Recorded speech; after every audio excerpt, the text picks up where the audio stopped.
All right. Thank you so much for your interest in this paper.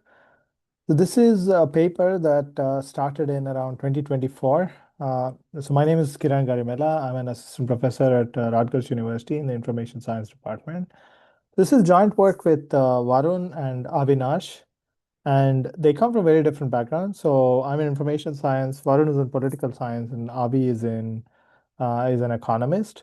So the yeah, I mean, again, this is a super interdisciplinary project. The idea comes from like just the three of us discussing a bunch of real world problems and then trying to see, if there are any interesting ways to solve them. And internet shutdowns are and were a big thing in India back then. In 2024, it's even now it's the same.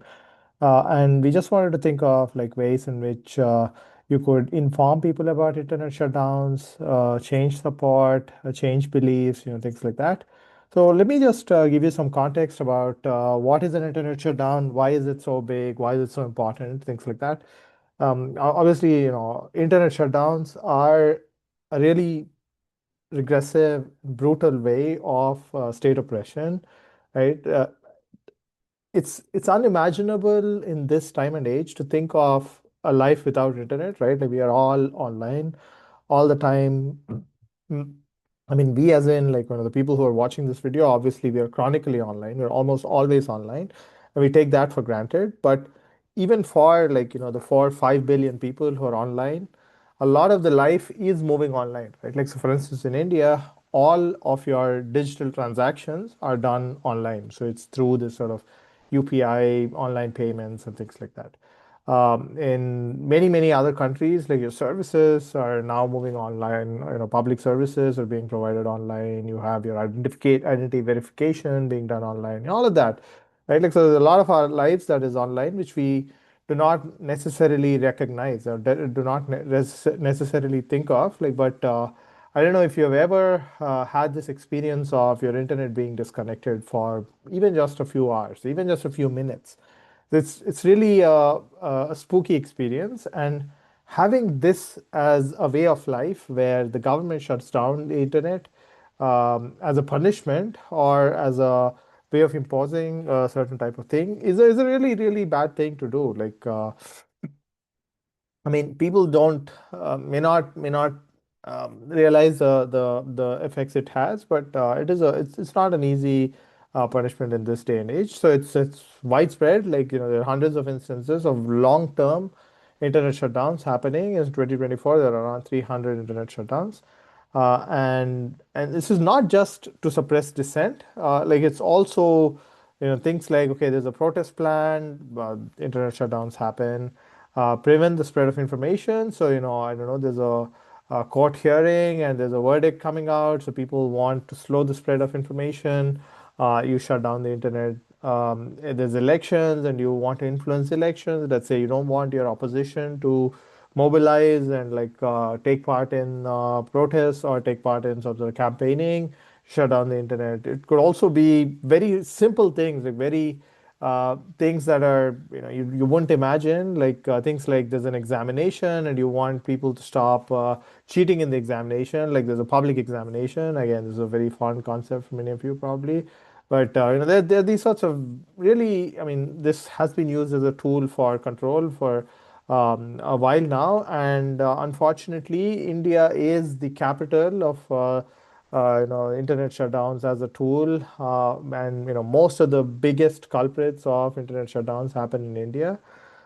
There's like hundreds of millions of people are impacted by these every year. Over the last 5 years, there's this region in India where there's been, or multiple regions in India where there's been internet shutdown for like months and months because there have been protests going on there. Again, like I said, exam shutdowns, election shutdowns, communal detention shutdowns, protest shutdowns. These are all routine in India, in many parts of India. This is like a very uh, again, like a backward way of doing things. It's just a collective punishment. I mean, obviously, if there's protests going for 200 days and you're cutting off the internet, that's not the way to solve this problem.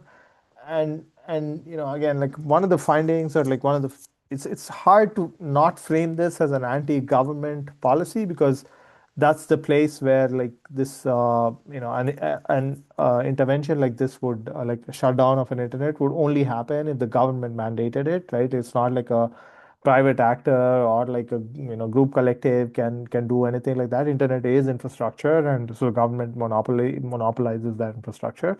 So anyway, so there's that concept of impact by the government, and it's really a regressive way of handling these things. And even though this is so prevalent and so common, these many number of people are impacted.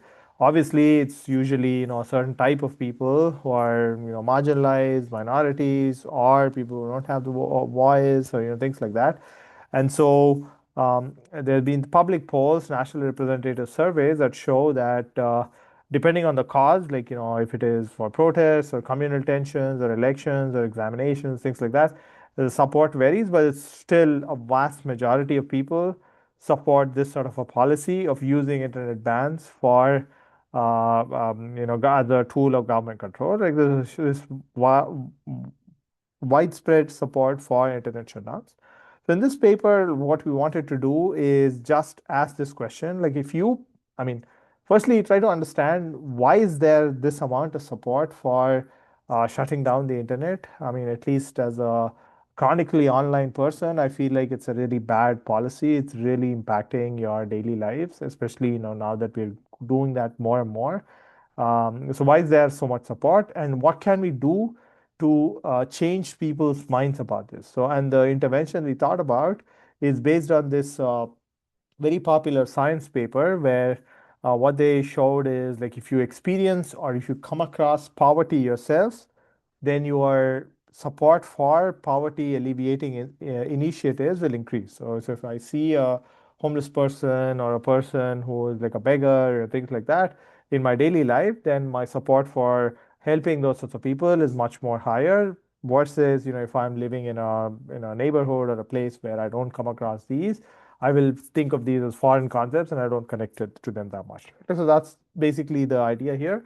And the idea is like if we make you go through an internet shutdown, like if you are in a place where you don't have internet for 2 days, will you change your support, right? And this has not been tested as a way for studying internet shutdowns. I mean, obviously, in general, there's little study on internet shutdowns. There's a lot of these rights groups that do tracking of how much internet is shut down, how often this happens, and things like that.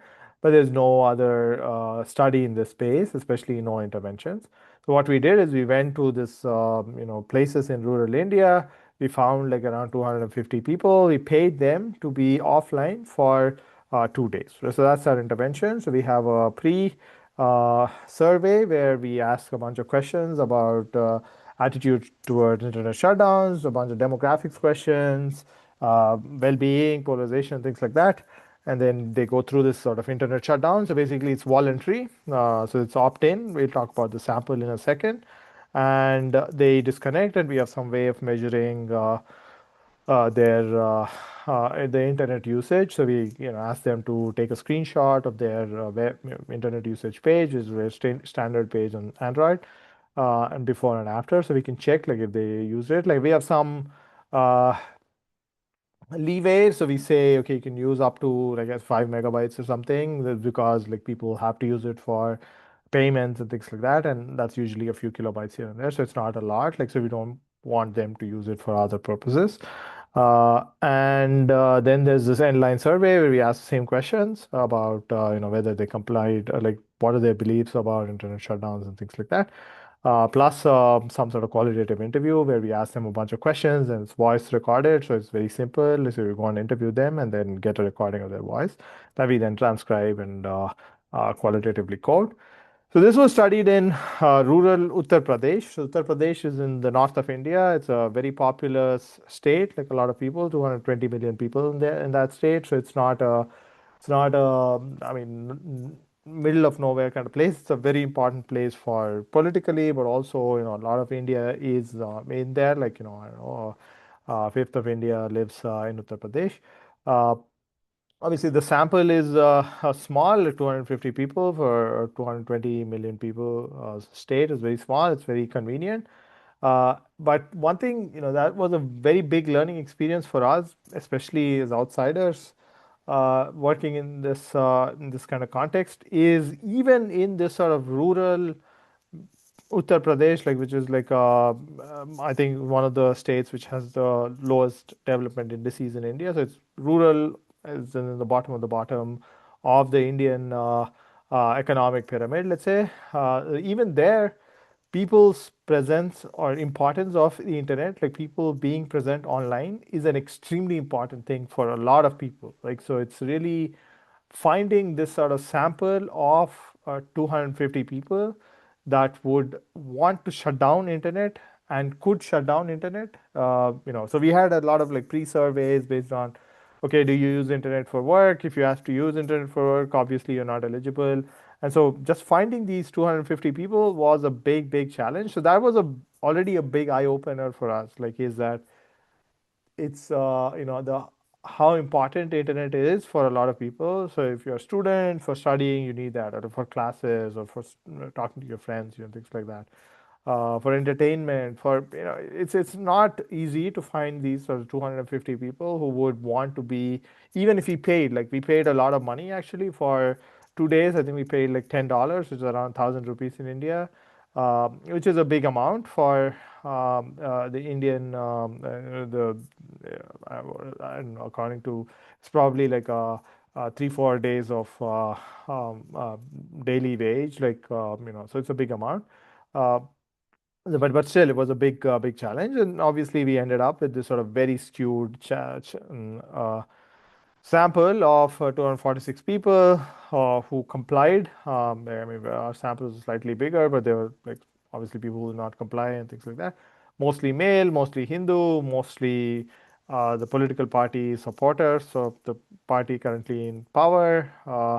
And a lot of them were like farm workers, mainly working in agriculture. So they would not be using internet for their work and things like that. And a lot of them are also young people. Okay, so our hypothesis was that if your experience changes beliefs, then the support for internet shutdown should fall, right? Like, so if you experience this sort of shutdown where you complied and you did not use the internet for 2 days, then you should be supporting these internet bans less, especially if you're someone who's chronically online or like more educated or have your experiences online mostly. That's our hypothesis. And the results were the opposite. So it went the other way. So there was a significant, like statistically significant increase in support for internet shutdown. So it's around 3.6% increased their support and 2.4% lowered their opposition. So people who originally opposed switched to support, and then people who originally uh, uh, opposed, like actually increased their support. So government imposed internet shutdowns. Actually, the support for them increased as a the fact, as a after our intervention. And then, if you look at the sort of 2 by 2 split, like based on your baseline and endline responses. So people who, okay, what is this showing? So it says 95% of the people who supported in the baseline also supported in the endline. So around 4% of them who were supporting in the baseline, in the endline opposed. But if you see this, like here, people who were uh, opposing in the baseline, 46% of them support changed their uh, thing to support, and only 42% of them remained supportive, right? Like so, 95% of them stayed as supporters. Almost 50% of them, yeah, this is also something. People who were neutral in the baseline, they changed their support to supporting internet shutdowns, and 46% of the opposition, who people who were opposing in the beginning, they changed their support to supporting this sort of internet shutdown. And I mean, obviously, there's lots of caveats here, but one of the biggest things is the partisan identity played a big role. So if you're a supporter of this political party right now in power, they changed a lot of their opinions, and it's, 10+% of change. And for the control, like a non-political, non-support of the ruling party, there was no change. Um, it was also not just so this is just government mandated internet shutdowns, but if you ask them specifically for specific reasons, so you say, do you support this for examinations, like, so there's a school or public examination happening, and do you support shutdown like this? During that, there we see a decrease. Also during elections, like, if you ask them, do you support during elections, you also see a decrease. So it's if it's something that's personal or something that's relevant to them, then they really did decrease their thing. So it's the principles isn't just that shutdowns are bad. It's more like shutdowns are bad if it hurt me. And so in a sense, like, we our hypothesis might be true, but there's a lot of confounds here that really make it hard for our intervention to work. So we then looked at the qualitative data. So for every user, we have a qualitative interview, like maybe it'll be like a 3 to 5 minutes of interview, like just asking them to explain what they did, like what they think of the experience, things like that.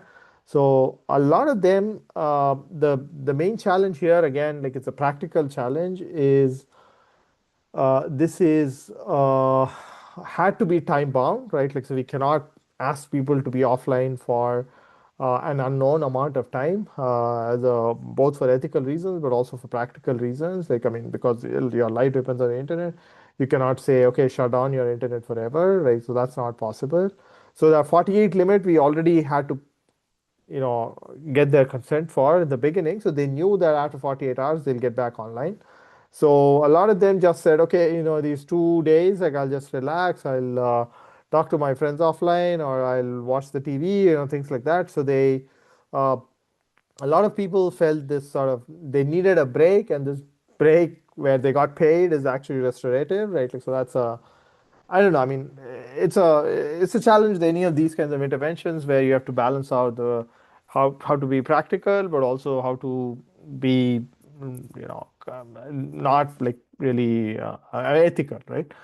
The second is also, I mean, our sample has a has its own bias in a lot of ways, and one of the main ones where we see a lot of impact is sort of political party support, because our sample is a majority of political party supporters. When you say government impose thing, people will go and think, oh yeah, it's my government or the government that I support. So they have these sorts of extended biases and this sort of backfire effect. And then the final thing is there's also this sort of communitarian ethic, like thinking of, oh yeah, if the government bans it, it's mainly maybe for a reason, and it's so that's another a finding that we found. So ultimately, I think the this is a really important problem, and it's sad that people still support an intervention like this of government shutdown for various reasons. And what we find is that you're just experiencing this will not alone change people's beliefs about digital rights, and there's a lot of identity, personal stake, things like that. So if you want to have people change their opinions about internet shutdowns, it should not just be, okay, if you experience, you'll change it. Like, obviously, we see that, that did not work, but it has to be at some sort of personal cost. So things like missing an exam, or your political party losing the election, rather than like just trying to argue for a digital right in the abstract, which people will easily put a lower preference for compared to their partisan identity, or things like that. Yeah, so this was, I mean, it's a null result. It's a not a very useful result, but I really, I mean, it was a lot of effort to actually get a sample like this. There are lots of really good learning experiences working from, in with people from these rural areas, a bunch of things like that. And I mean, we have a lot of in the appendix of the paper, a lot of interesting information on how people in these rural areas use the internet, what are the apps they use, what are the mobile phones they use, a bunch of really interesting data that we did not use. Um, I mean, and we also make a lot of case in the paper that who cares about what 250 farmers in some rural India care about? Like, yeah, I mean, I agree. Like, that may not be the most engaging frame that a lot of people might care about, but I think in general, access to the internet as a right is important, and thinking of like interventions like these or like directions for changing people's minds is a generic enough idea. I think we were able to operationalize this in this specific region where it not seem to work, but I think, yeah, I believe that this is an interesting and important problem.